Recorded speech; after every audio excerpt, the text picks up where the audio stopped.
ପଚାର ପଚାର ଏଥିରେ ସଂକୋଚ କରିବାର କ'ଣ ଅଛି?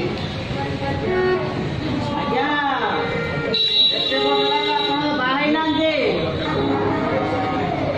ଏ ବୟସରେ ବା ଇଏ ତୁମକୁ ଝିଅ ଦେବ।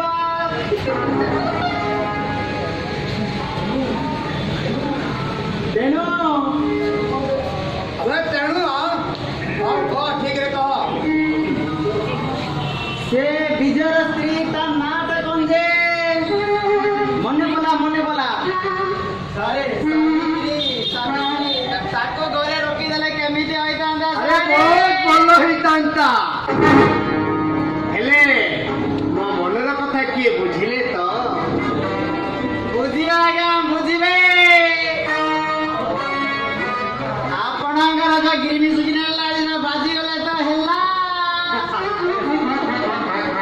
ଆଜ୍ଞା ଗୋଟେ କଥା ପଚାରି ଗୋଟେ କଥା। ଆରେ ପଚାରିବି କଣ? ପଚାରେ। ଆପଣ ତ ପଞ୍ଚାୟତ ଏଠି ତ ବସେଇଛନ୍ତି, ତୁମର ମନର କଥାଟା ଏ ଟପି କହି ଦଉନାହାନ୍ତି। ଠିକ ଅଛି, ଆଗ ସେ ଟୁକି ଆଗ ଆସୁ। ହଉ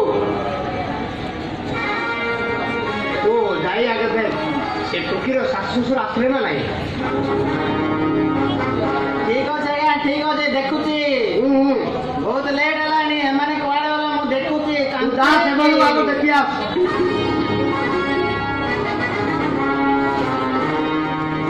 ଆରେ ଦେଖନ୍ତୁ ଏଇ ରାସ୍ତା ଦେଇକି ଶାଶୁ ଶ୍ୱଶୁର ବୋହୂକୁ କେମିତି ଧରିକି ଆସୁଛନ୍ତି। ଆରେ ତୁ ଆଗ ଠିକ ହେଇ ବସ ହେଲା। ହଁ ସାର୍ ଆସୁଛେ।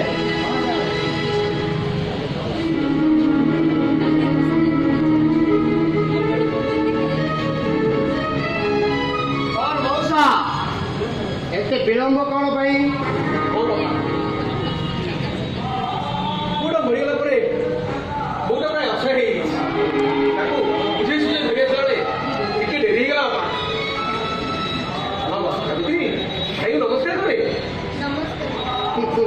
ନମସ୍କାର।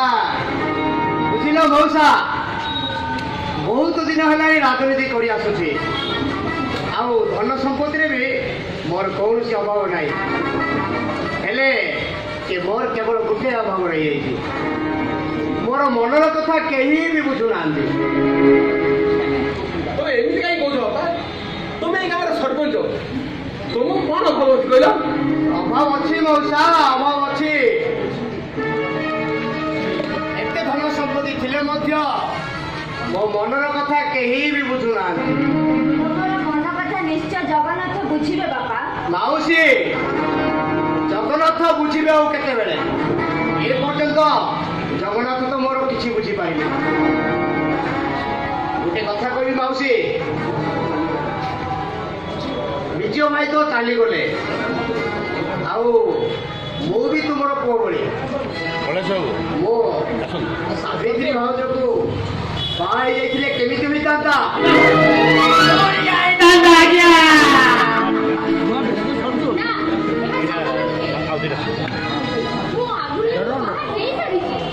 ସମ୍ଭବ କି ଅସମ୍ଭବ ମୁଁ କିଛି ଜାଣିନା। ତୁ ମତେ ବାହାର ଅସୁବିଧା କଣ ଅଛି? କିଛି ନାହିଁ କିଛି ନାହିଁ, ଆପଣଙ୍କ ମନର କଥାଟା କହିଦିଅନ୍ତୁ। ତମେ ମନ ଦୁଃଖ କରୁନି ବାପା, ତମକୁ ସାବିତ୍ରୀରୁ ବହୁତ ଭଲ ଝିଅ ମିଳିବେ। ବନ୍ଧରୁ କେତେ ବଡ଼ ଭଲ ପ୍ରସ୍ତାବ ମିଳିବ? ତାର ପ୍ରତିପଦ କଥା ଦେଖି ଏପର୍ଯ୍ୟନ୍ତ ଆସିଲାଣି, ତାର ତ ଦେଖା ନାହିଁ। ଗଲା ଯେ ଏପର୍ଯ୍ୟନ୍ତ ଆସିନି, ସେ କଣ ତତେ ବାହା ହେବା ପାଇଁ ଆସିବ? ଆଉ ଦେଖିଲି ସେ ଗୋଟେ ଧକ୍କାବାଜ। ଆଜ୍ଞା ନମସ୍କାର। ଦେଖିଲି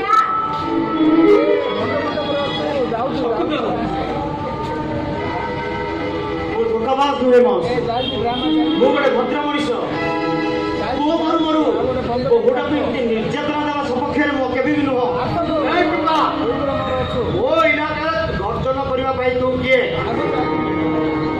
ଏଠାକାର ରାଜା ହଉଛି ମୁଁ, ଆଉ ମୁଁ ଥାଉ ଥାଉ ଏଠି ଦ୍ୱିତୀୟ ରାଜାର ମାନ ନାହିଁ।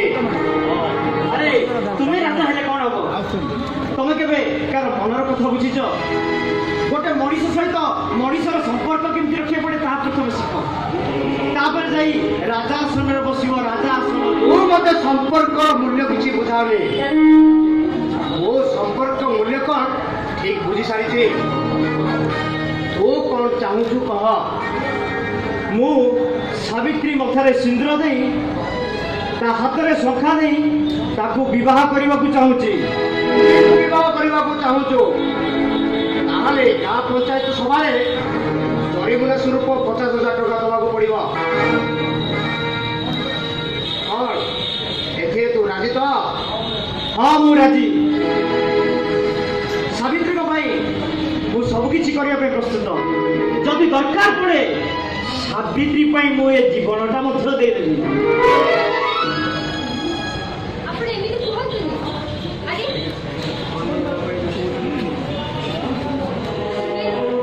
ମୋ ପାଇଁ ଜୀବନ ଦେବା ଦରକାର ନାହିଁ।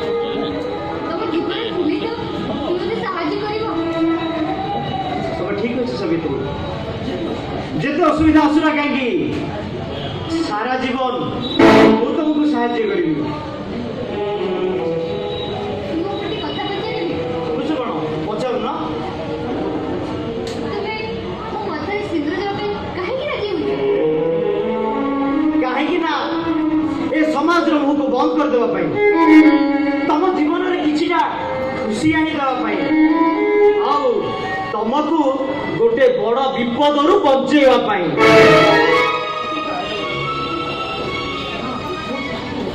ନା, ମୁଁ ତୁମକୁ ଜମା କରିବା ପାଇଁ କିଛି ଦେବିନି। ଶୁଣ ବୁଝିଲୁ କାହିଁକି ଶପଥଲା ଆମ ବିଜୟ ତ ଚାଲିଗଲା। ଭୋଟକୁ ଏ ଛୋଟ ବୟସରୁ ତା ଜୀବନକୁ ନଷ୍ଟ କରିବା ଆମର କର୍ତ୍ତବ୍ୟ ନୁହେଁ। ସାବିତ୍ରୀକୁ ଆମ ଝିଅ କରି ପୁନର୍ବାର ବିବାହ କରି ଆମେ ପୁଣ୍ୟ ଅର୍ଜନ କରିବି ନାହିଁ। ତମର ଯାହା ଇଚ୍ଛା କରିବାର ଅଛି କର। ଗୋଟେ କଥା ମନେ ରଖ, ତୁମ ଶ୍ୱଶୁର ବୋହୂକୁ ମୁଁ କେବେ ବି କ୍ଷମା କରିବିନି। ମୁଁ ଯାଉଛି। ମାଉସୀ ମାଉସୀ ଓଷା ମାଉସୀ ଚାଲି ଯାଉଛନ୍ତି ଅଥଚ ଆପଣ। ଓହୋ ଯାଉଛି ଚାଲି ଯାଉଛି। ତୋ ସ୍ତ୍ରୀ ପାଖରେ ମାର ମମତା ନାହିଁ, ମା ପାଇଁ ହୃଦୟ ନାହିଁ। ସେମିତି ସ୍ତ୍ରୀ ଏଇଠାରେ ଏ ସଂସାରରେ ଅଧିକାର ନାହିଁ। ଛାଡ଼ନ୍ତୁ ମଉସା, ସଳିତାର ମନ କଥା ଯଦି ଦୀପ ବୁଝି ପାରିଥାନ୍ତା, କାକର ପଥର ଟୋପା କଥା ଯଦି ପଥର ବୁଝି ପାରିଥାନ୍ତା, ତାହେଲେ ଦୁନିଆରେ କେବେ ଅନ୍ଧାର ହେଇନଥାନ୍ତା କି ପଥର ଉପରେ କାକର ଟୋପାର ଲୁହ ଦାଗ ବି ନଥାନ୍ତା। ସଳିତା ଦୀପ କାକର ପଥରର ସମ୍ପର୍କଟା ସବୁଦିନ ପାଇଁ ସୁଖ ସମ୍ପର୍କରେ ପାଲଟି ଯାଇଥାନ୍ତା। ଠିକ କରୁଛ, ତୁମେ একদম ঠিক করছো পুଅ। ଏ ସୁଖ ଦୁଃଖ ହସ କାନ୍ଦ ସଂସାରକୁ ଯଦି ଏ ଦୁନିଆ ବୁଝି ପାରିଥାନ୍ତା ତାହେଲେ ସୁଖ ଛାଡ଼ି ଦୁଃଖ କିଏ ଆପଣେଇ ନଥାନ୍ତେ। ଟିକେ ଦୁଃଖ ପାଇବା ଆଶାରେ ଏ ଜୀବନ ସାରା ଦୁଃଖ ପାଇନଥାନ୍ତା। ଆଚ୍ଛା ପୁଅ, ତମକୁ ଗୋଟେ କଥା କହିବି, ମୋର ଅନୁରୋଧ ତମେ ରକ୍ଷା କରିବ। କୁହନ୍ତୁ ମଉସା, ମୁଁ ଆପଣଙ୍କ ପ୍ରତ୍ୟେକ କଥା ଶୁଣିବା ପାଇଁ ପ୍ରସ୍ତୁତ ହେଇକି ଅଛି। ହଁ କହିଲା ମୋର ସେମିତି କିଛି କଥା ନାହିଁ। କେବଳ ଗୋଟିଏ କଥା, ମୋ ଛାତି ଭିତରେ ଆଖିର ଲୁହ ହେଇକି ମୋ ସାମ୍ନାରେ ଠିଆ ହେଇଛି। ଆଉ ସେଇ ଲୁହ ଗୁଡାକ ମୋ ଆଖିକି ଏମିତି ଝାପ୍ସା କରିଦେଇଛି ଯେ ନା ଏ ଝିଅଟି ପାଇଁ ଗୋଟେ ବାଟ ଖୋଜି ପାରୁଛି, ନା ତା ମଥାରେ ଟୋପାଏ ସିନ୍ଦୁର ଆଣିପାରୁଛି। କାହିଁକି ବାପା? ଆଉ ଆପଣ ଏତେ ଚିନ୍ତା କରୁଛନ୍ତି? ଦେଖିଲେନି ମା କେମିତି ରାଗିକି ଚାଲିଗଲେ? ମୋତେ ମୋ ଘୋଡ଼ା କପାଳ ସହିତ ଛାଡ଼ି ଦିଅନ୍ତୁ ବାପା। ମଉସା ଏମିତି କ'ଣ ଦୁନିଆ ବାହାର କଥା କହିଦେଲେ ଯେ ତାଙ୍କ ଉପରେ ଅଭିମାନ କରି ତାଙ୍କ ମନକୁ ଭାଙ୍ଗି ଦଉଛ? ସାବିତ୍ରୀ, ତମକୁ ଆଉ କ'ଣ କହିବି?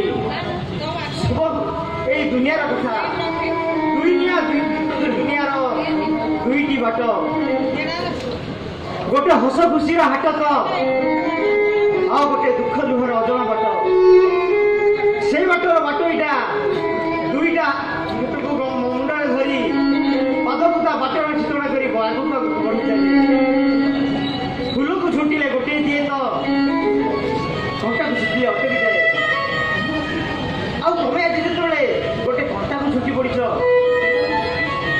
फूल व्यस्त हो कहीं घंटा के फूल हो पारे ना कि घंटा के फूलर बास्ना भी नहीं पारे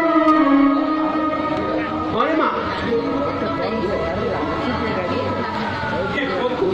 तो भाई बाध्य करूनी बिचारा बापा हिसाब से तो बेसहारा जीवन को पूरी खुशी चाहूंगे माँ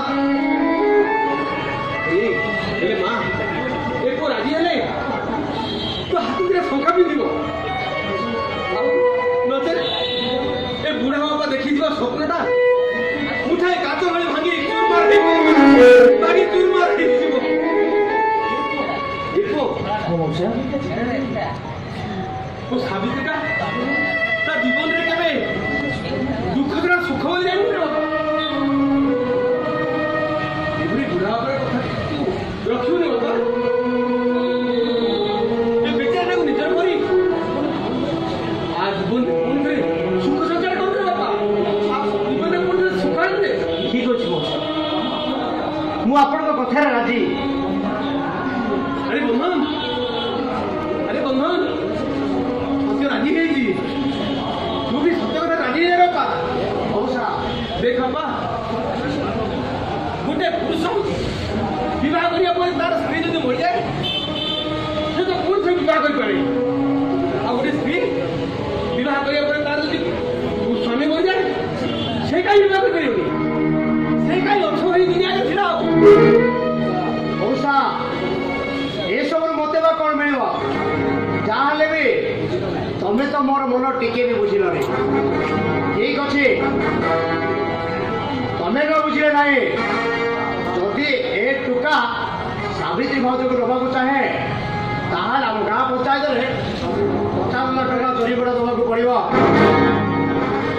आपर सावित्री भाज को लेकिन जीव ठीक अच्छे तुमको तुम पावना मिल मौसा हाँ आपण पुओ विजय चलीगला आपण पूरा एका ही जाइए आपण किसी व्यस्त हुए मौसा आपण जमी सावित्रीर शशुर गोटे बापार कर्तव्य कर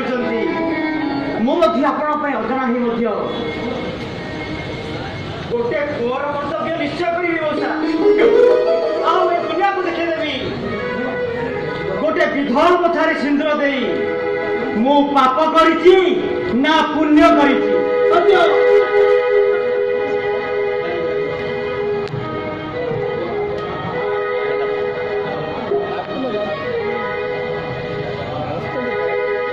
सुखरा गाण गुधरी भसुची लोहरा गाण इहर तुबिसी